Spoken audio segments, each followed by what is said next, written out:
Parliamo ancora di ambiente, in particolare dei progetti per limitare le piene del tagliamento. Mitigare il rischio intervenendo solo all'esterno degli argini senza opere trasversali è possibile, lo dicono i risultati preliminari dello studio del Centro Italiano per la Riqualificazione Fluviale, come spiega il suo direttore, tra i principali esperti di corsi d'acqua, intervistato da Natascia Gargano.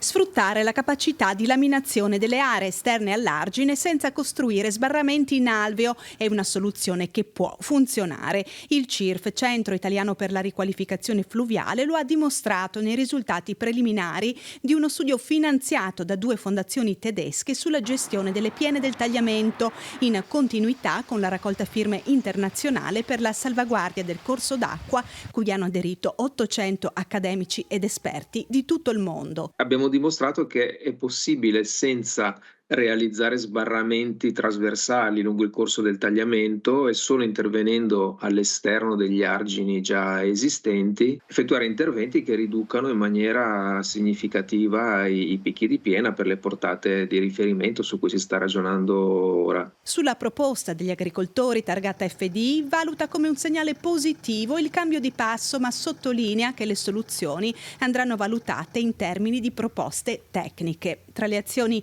per migliorare la capacità del fiume di ridurre le piene, aggiunge, urge rivedere la gestione dei sedimenti. Contrariamente a quello che spesso si sente dire e che anche negli ultimi giorni è tornato in auge, scavando nei corsi d'acqua, nella maggior parte dei casi non si riduce il rischio, ma anzi spesso lo si aumenta, perché disconnettendo l'alveo dalle pianure circostanti, il corso d'acqua è meno in grado di ridurre i picchi di piena. CIRF e Legambiente hanno calcolato che negli ultimi 10 anni sono state autorizzate estrazioni per oltre 1,6 milioni di metri cubi di materiale.